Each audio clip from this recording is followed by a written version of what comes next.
Sometimes you might have a chart which has sales which are quite erratic, and so it's very difficult to work out whether the trend is which direction the trend is going in. So we can add a trend line to that by simply selecting the chart anywhere in the white area. You'll see this cross come up, which represents the chart elements, and the one you're looking for is trend line, and you'll notice it comes up there.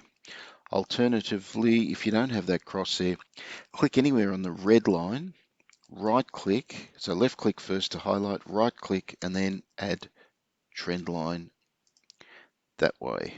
And then it gives you the options of which one. We just want a simple linear trend line for this one, and then again you can always change it there if I can get on it.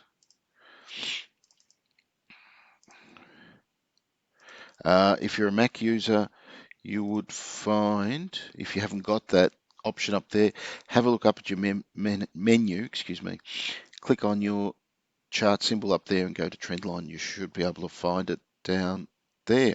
So in this case, you can see that despite the erratic behavior of the sales, overall the trend is declining from 7,000 units down to 4,000 units.